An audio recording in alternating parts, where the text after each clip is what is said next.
दोस्तों, आज मैं आपको जो कहानी सुनाने जा रही हूँ, ये कहानी है राजकुमार के जादुई मेकअप किट की।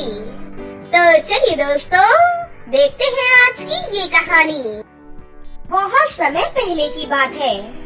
माता पिता की किसी एक्सीडेंट में मृत्यु हो जाने के बाद तनुजा अपने चाचा चाची के साथ रहती थी। तनुजा की चाची चंद्रकला उसे बिल्कुल भी पसंद नहीं करती थी।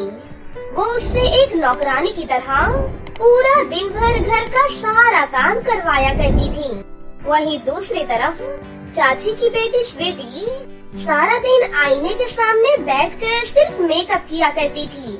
ऐसे ही एक दिन स्वीटी अपनी माँ से बोली, मम्मी सुना है कल गांव में बहुत बड़ा मेला लगेगा। वहाँ मेकअप का सामान बहुत ही सस्ते दामों में मिलता है। माँ, मुझे पैसे चाहिए। मैं अपने लिए नया मेकअप किट लेकर आऊंगी ताकि मैं और भी ज्यादा सुंदर लग सकूं। अरे मेरी प्यारी बेटी, तुम्हें जितने भी पैसे चाहिए तो मुझसे ले लो। आखिर मेरी बेटी इस दुनिया में सबसे ज्यादा सुंदर जो है। देखना, तुम्हारी शादी जरूर एक राजकुमार से होगी। तभी पास में खड़ी तनुजा उनसे बोली, चाची जी, मुझे भी मेकअप किट खरीदना है। मुझे भी कुछ पैसे दे दीजिए। अरे तुम मेकअप किट क्या करेगी? तेरी इस मनहूस सी शक्ल पर मेकअप अच्छा नहीं लगेगा। आईने में कभी शक्ल देखी है? एकदम कोयला लगती है, कोयला। अरे तुझे मेकअप करने का इतना ही शौक है तो एक काम कर, अपने चेहरे पर रात को सोते समय गोबर लगा ले। फिर देखना सुबह में तेरे चेहरे में क्या निखार आ जाएगा। आई बड़ी मेकअप करने वाली। आप दोनों मेरे साथ ही इस तरह ऐसा बर्ताव क्यों करती हो? आखिर मेरा भी मन करता है सजने संवरने का। ज्यादा बकवास मत कर। तेरी ये मनहूस सी शक्ल देखकर तुझे कोई लड़का पसंद ही नहीं करेगा। चुपचाप नौकरानी की तरह घर का सारा काम किया कर, वरना तुझे मैं घर से बाहर निकाल दूंगी, समझी? ऐसा कहते हुए चंद्रकला और उसकी बेटी स्वीटी तनुजा का मजाक उड़ाने लगी। उनकी कई बातों से दुखी होकर तनुजा अपने कमरे में चली गई। उस घर में सिर्फ उसके चाचा सुजीत ही तनुजा से अपनी बेटी की तरह प्यार करते थे, लेकिन वो अपनी पत्नी चंद्रकला के स्वभाव से अच्छे से परिचित थे। घर में लड़ाई झगड़ा ना हो, इस वजह से वो कुछ भी नहीं बोलते थे। ऐसे ही दिन बीत रहे थे। एक दिन तनुजा अपनी चाची चंद्रकला के तानों से दुखी होकर रोते हुए जंगल की ओर चल पड़ी। तभी उसे वहाँ पर एक पेड़ दिखाई दिया और वो उस पेड़ के नीचे बैठ गई और बोली, काश मेरे माता पिता आज जिंदा होते तो मेरी इस तरह डॉक्टरों जैसी हालत नहीं होती। आप दोनों मुझे छोड़कर क्यों चले गए? अगर आपने मुझे भी अपने पास बुला लिया होता तो कितना अच्छा होता। मैं तंग आ चुकी हूँ इन सब चीजों से। अब मुझसे और सहा नहीं जाता। भगवान जी, आप सुन रहे हैं ना? आप कुछ करते क्यों नहीं है? तभी उसने वहाँ पर दो लकड़हारों को देखा।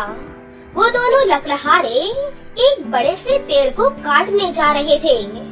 ये देखते ही तनुजा दौड़ते हुए उनके पास गई और उनसे बोली, रुक जाओ, तुम इस गांव के तो नहीं लगते, तो तुम हमारे जंगल में क्या कर रहे हो? और ये हरे भरे पेड़ को काटना अच्छी बात नहीं होती है। ए लड़की, तेरी हिम्मत कैसे हुई हमें रोकने की? हट जा हमारे रास्ते से, नहीं तो अच्छा नहीं होगा। हम लोग यहाँ से रोजाना पेड़ काट कर ले जाते हैं, समझी? चल निकल यहाँ से। नहीं, मैं नहीं हटूंगी। अच्छा होगा कि तुम दोनों यहाँ से चले जाओ। हट जा लड़की और हमें हमारा काम करने दे। लगता है तुम दोनों ऐसे नहीं मानोगे। मैं अभी शोर मचाकर गांव वालों को इकट्ठा कर लेती हूँ। ये कहकर तनुजा जोर जोर से मदद के लिए पुकारने लगी। तनुजा की आवाज सुनकर कुछ ही देर में गांव के कुछ लोग इकट्ठे हो गए। गांव वालों को आता देख लकड़हारे वहाँ से भाग खड़े हुए, लेकिन वो दोनों लकड़हारे ज्यादा दूर नहीं भाग पाए और गांव वालों के हत्थे चढ़ गए। फिर गांव वालों ने मिलकर उन दोनों की खूब धुलाई की। इधर तनुजा कुछ देर पेड़ के नीचे बैठने के बाद वहाँ से जाने लगी। तभी उसे किसी की आवाज सुनाई देने लगी। तुम्हारा बहुत बहुत धन्यवाद। हाँ, अरे ये आवाज कहाँ से आ रही है? इधर देखो तनुजा, मैं बोल रहा हूँ, जिस पेड़ को तुमने काटने से बचाया। क्या तुम बोल सकती हो? हाँ, तुमने मेरी जान बचाई है। इसके बदले तुम मुझसे एक कोई भी इच्छा मांग सकती हो। मैं सुंदर नहीं हूँ, पर मुझे भी बाकी लड़कियों की तरह मेकअप करने का बहुत मन करता है। क्या तुम मुझे एक मेकअप किट दे सकते हो? हाँ जरूर, क्यों नहीं। ये लो, ये एक जादुई मेकअप किट है। इसे लगाते ही तुम बहुत ही सुंदर दिखने लगोगी। क्या सच में? तुम्हारा बहुत बहुत धन्यवाद। ये कहते हुए तनुजा ने खुशी से उस पेड़ को गले से लगा लिया। तभी वो पेड़ एक सुंदर से राजकुमार में बदल गया। ये देख तनुजा हक्की बक्की रह गई। तभी वो राजकुमार बोला, डरो नहीं मुझसे तनुजा। दरअसल मैं पड़ोसी राज्य का एक राजकुमार था। मैंने अपने घमंड के कारण एक तपस्वी मुनि का अपमान किया था। फिर मुनि ने क्रोध में आकर मुझे श्राप दे दिया। तभी से मैं एक पेड़ में बदल गया। उन्होंने ये भी कहा था कि अगर कोई नेक लड़की आकर तुम्हारी मदद करेगी और तुम्हें गले से लगाएगी तो तुम्हारा श्राप टूट जाएगा और फिर से तुम एक इंसान बन जाओगे। तनुजा, आज मुझे तुम्हारी वजह से ही दोबारा अपना असली रूप मिल पाया है। चलो, तुम मेरे साथ मेरे महल चलो। राजकुमार के बार बार कहने पर तनुजा उसके साथ महल चलने के लिए तैयार हो गई। महल पहुंचते ही तनुजा को अपनी आंखों पर विश्वास ही नहीं हो रहा था। उसे लग रहा था कि कहीं वो कोई सपना तो नहीं देख रही। राजकुमार ने तनुजा को रहने के लिए एक बहुत बड़ा सा कमरा दिया। साथ ही जादुई मेकअप किट लगाने से तनुजा बहुत ही सुंदर दिखने लगी। इधर जब ये बात उसकी चाची चंद्रकला और उसकी बेटी स्वीटी को पता चली तो वो दोनों जल उठी।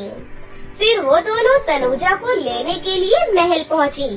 क्यों रे, तेरी हिम्मत कैसे हुई इस महल में रहने की? जल्दी से घर चल, नहीं तो मार मार के तेरा भरता बना दूंगी। इस महल में रहने का हक सिर्फ मेरी बेटी का है। यहाँ तेरे जैसी नौकरानी की कोई जगह नहीं है। हाँ माँ, इसकी हिम्मत तो देखो, नौकरानी चली महल की महारानी बनने। इतने में वहाँ पर राजकुमार आ गया और बोला, तुम दोनों लालची माँ बेटी, तुमसे तनुजा की खुशी देखी नहीं जाती।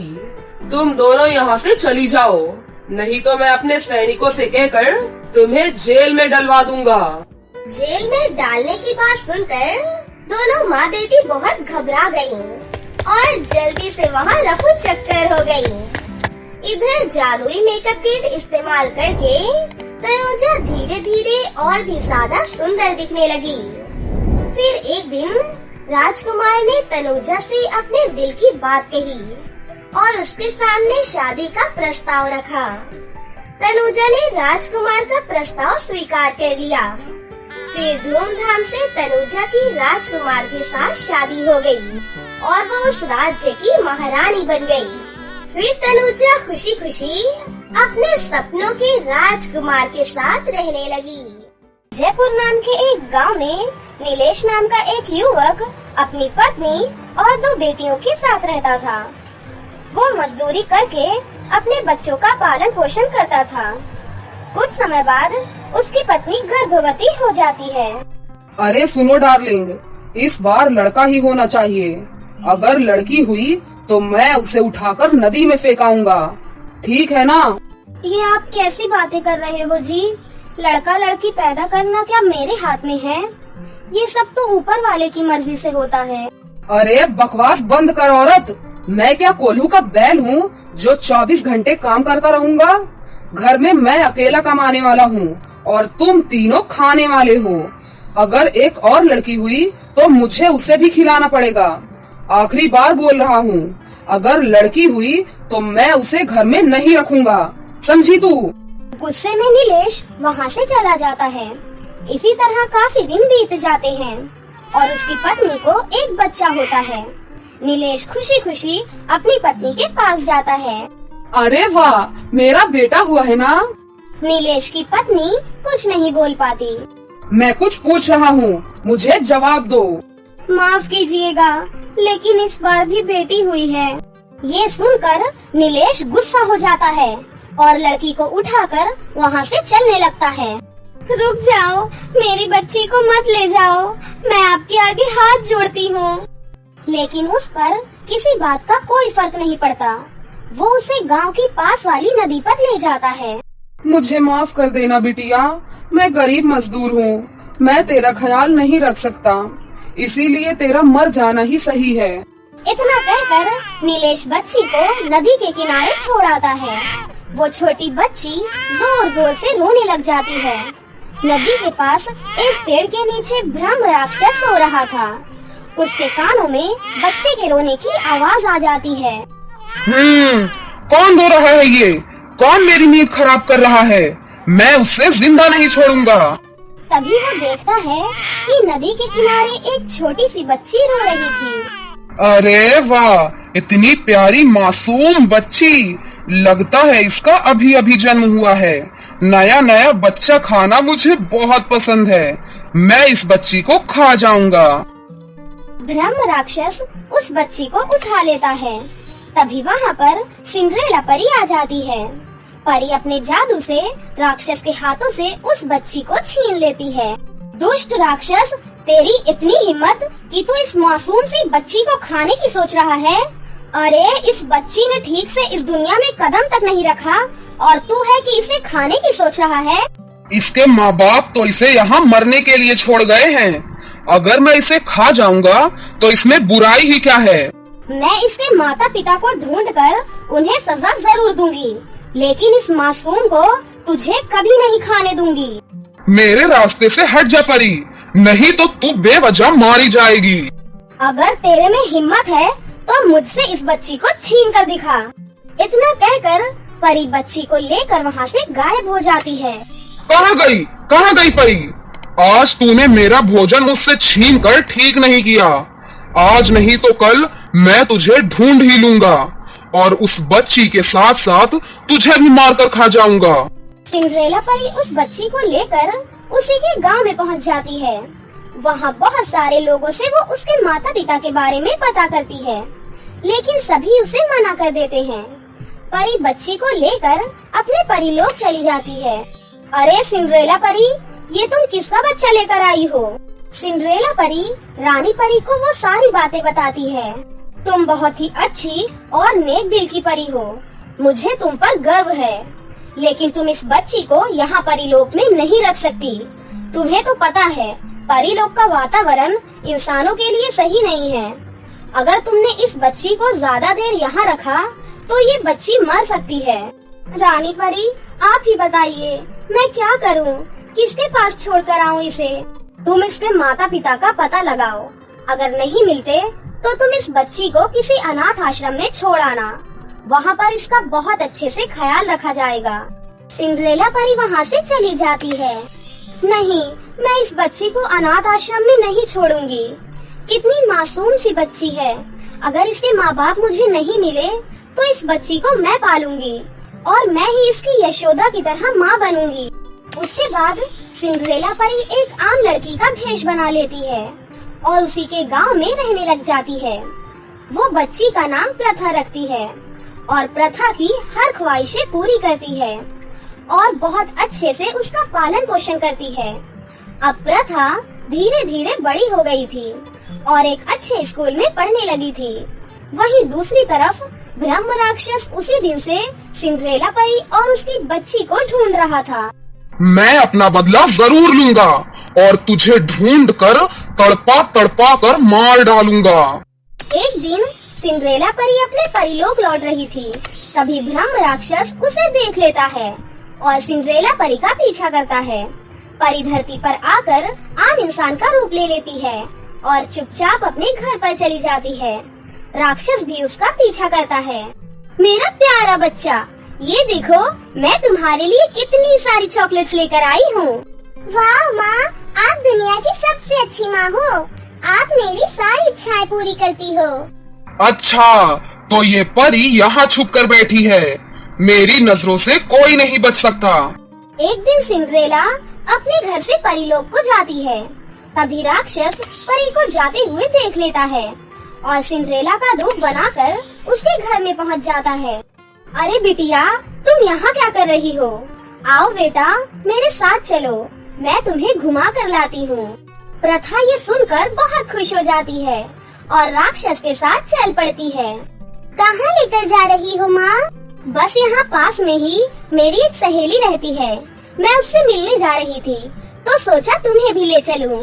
तभी राक्षस प्रथा को अपनी गुफा में ले जाता है और वहाँ जाकर अपने असली रूप में आ जाता है। प्रथा राक्षस को अपने सामने देखकर डर जाती है। आप कौन हैं? मुझे यहाँ क्यों लेकर आए हैं? मेरी माँ कहाँ है? तू चिंता मत कर, तेरी माँ को मैं यहाँ लेकर जरूर आऊंगा और तुम दोनों माँ बेटी को मार कर कच्चा खा जाऊंगा। उधर परी अपने घर पहुँच जाती है। प्रथा बिटिया, कहाँ हो बेटा? देखो मम्मा आ गई। तुम्हारे लिए इतने सारे खिलौने और चॉकलेट्स लेकर आई हूँ। कहाँ हो बेटा? लेकिन उसे प्रथा की कोई आवाज नहीं आती। परी बाहर आती है और अपनी बिटिया को इधर उधर ढूंढने लगती है। तभी वहाँ पर कुछ बच्चे आते हैं।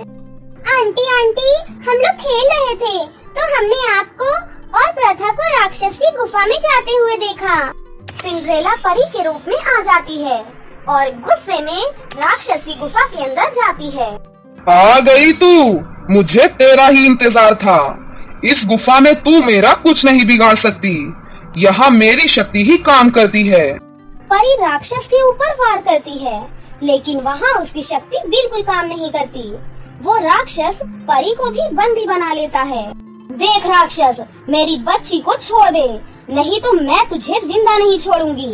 परी आँख बंद करके रानी परी को याद करती है और रानी परी को सारी बातें बताती है। राक्षस दोनों को मारने के लिए अपना चाकू निकाल लेता है।